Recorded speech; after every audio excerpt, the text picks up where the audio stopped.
धन्यवाद अशोक जी। इस मंच पर आज के इंडियन नेशनल के यूनियन कांग्रेस के वर्किंग कमेटी मीटिंग में जो फैसला करने हमारे मजदूरों के मजदूरों के नेता जिन्होंने अपना सारा जीवन मजदूरों के भलाई के लिए, मजदूरों के भविष्य के लिए अपने आप को समर्पित कर दिया। चंद्रा रेड्डी जी हमारे बीच में बैठे इस मंच पर संजय कुमार सिंह जी, रघुवीर जी, अशोक सिंह जी, आशीष मुखिया जी, आर चंद्रशेखर जी, चंद्र प्रकाश सिंह जी, सत्यजीत रेड्डी जी, अनूप सिंह जी, इसके यादव जी, संजय बाबा जी, श्रीमती देविका सिंह जी, श्रीमती श्री लक्ष्मी नारायण पाठक जी, तो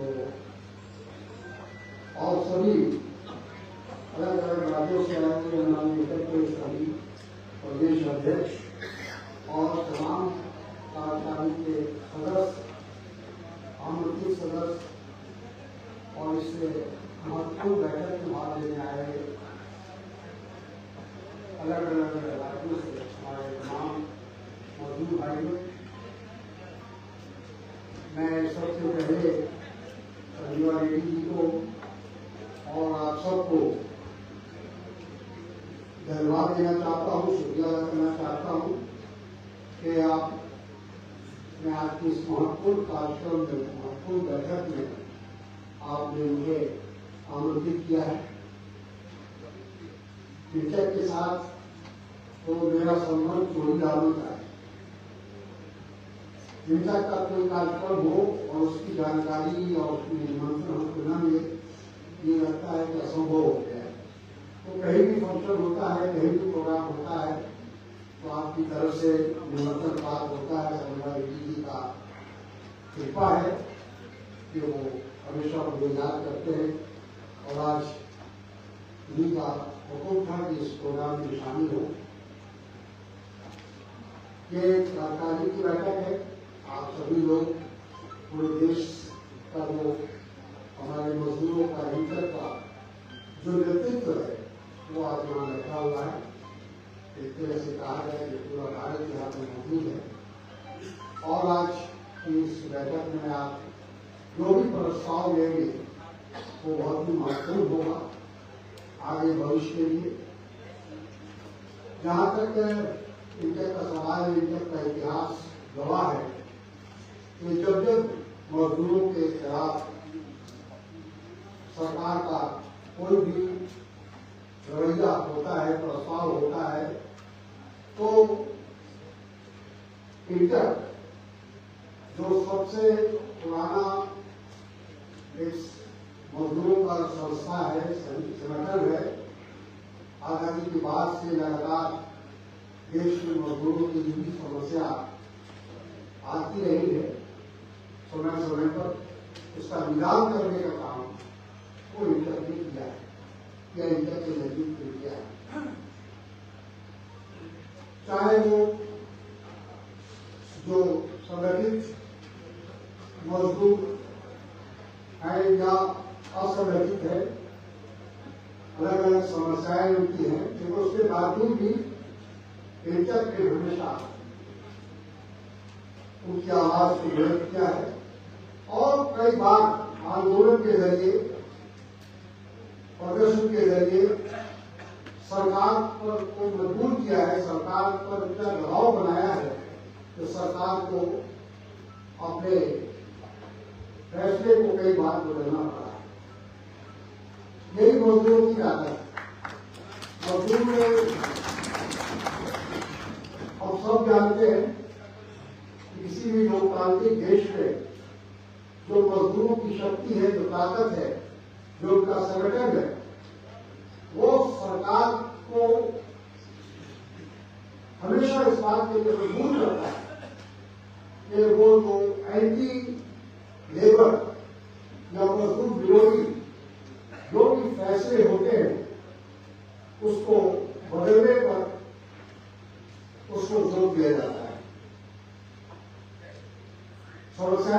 हैं।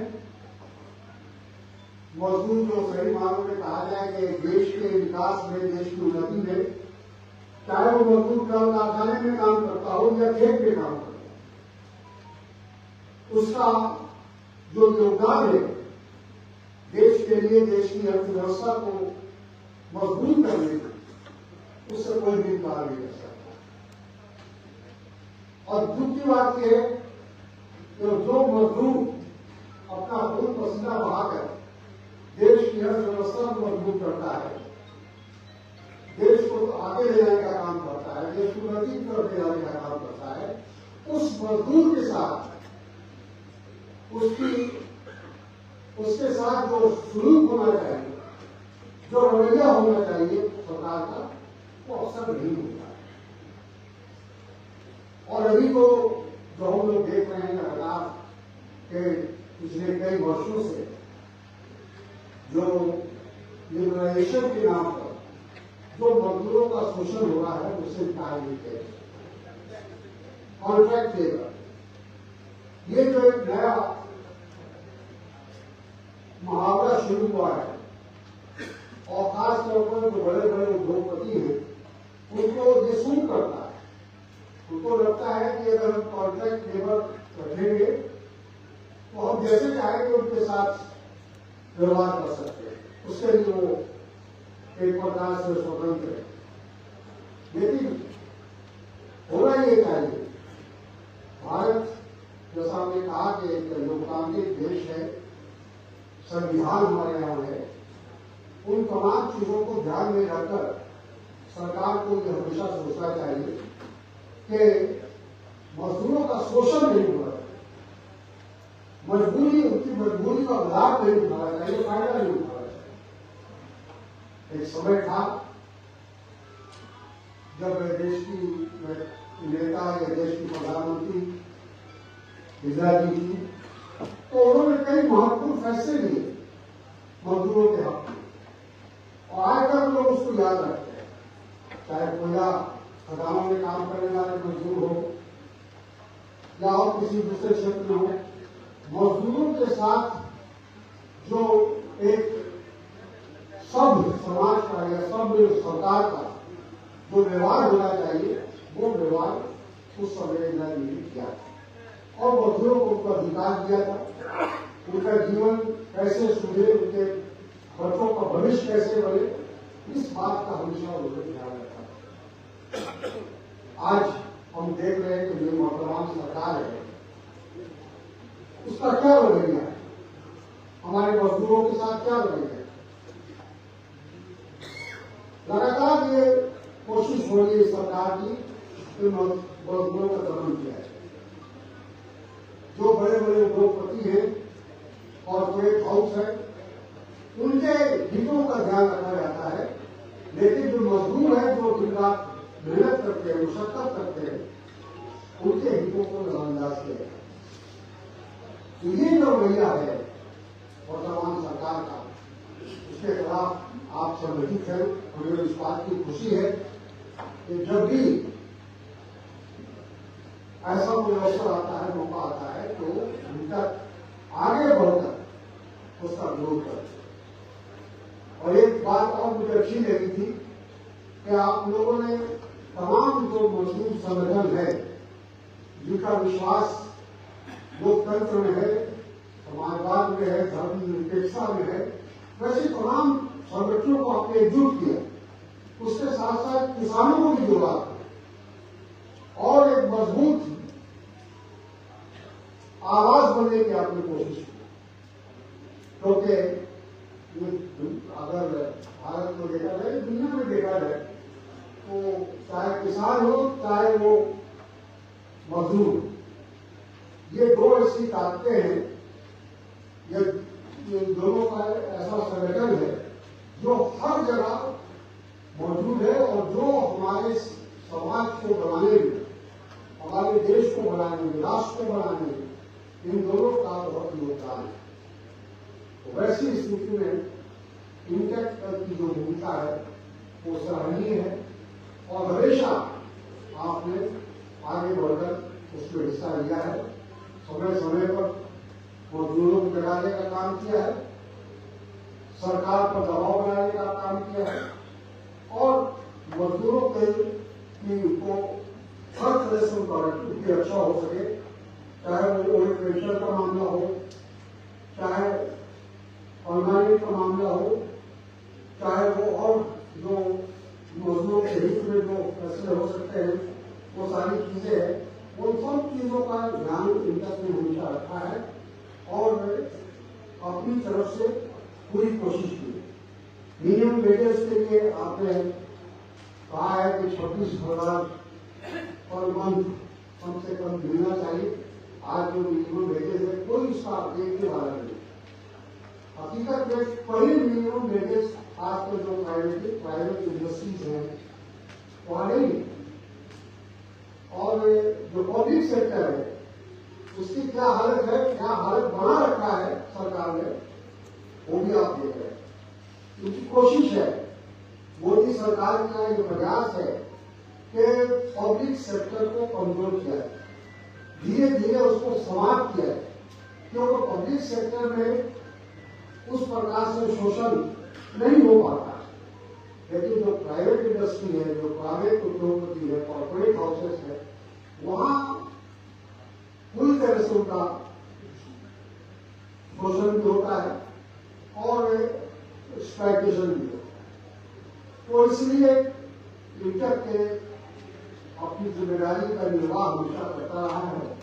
और संजीवा रेड्डी साहब, उनका क्या कहना है, इनको देखकर हम लोगों जैसे लोगों की भी ऊर्जा बढ़ जाती है, शक्ति बढ़ जाती है, क्योंकि इस उम्र में इतना काम करना और संगठन को मजबूत करने के लिए अपना पूरा जीवन एक तरह से जो दान कर दिया, तो वैसे व्यक्ति का नेतृत्व हम समझते हैं कि भारतीय मजदूर संघ या मजदूरों का जो ये इंटर का जो संगठन है वो हमेशा उनका कर्जदार रहेगा कि उन्होंने अपने जीवन को पूरी तरह से मजदूरों के लिए समर्पित कर रखा है और इस उम्र में भी वो कभी पीछे नहीं रहते।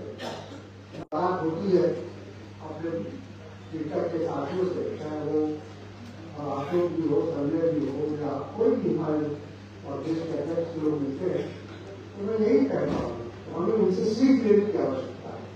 प्रतिभा रेड्डी साहब से सीख लेने की आवश्यकता है।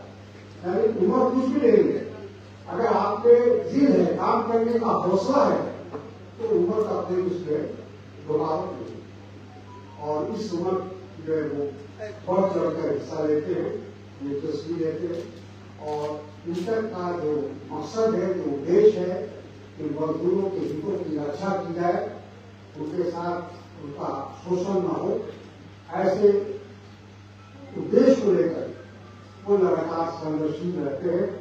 और बहुत अच्छी बात है, इंटर का कांग्रेस के साथ जो संबंध है वो अभी हम लोग सब लोग जानते हैं कि कांग्रेस आजादी के बाद जब इसका गठन हुआ था तो उद्देश्य यही था कि कांग्रेस के साथ, कांग्रेस संगठन के साथ, कांग्रेस नेतृत्व के साथ कैसे समन्वय हो, कैसे कोऑर्डिनेशन हो, वो होना चाहिए। हम चाहते हैं कहीं भी हमारे जो AICC का नेतृत्व है, खड़गे भी हो, राहुल भी हो, कोई भी हो, जो पार्टी का नेतृत्व कर रहे हैं, उनका ध्यान इंटर की तरफ होना चाहिए। क्योंकि मैं समझता हूँ कि कांग्रेस के अंदर बहुत सारे सेल है, डिपार्टमेंट है, विभाग है,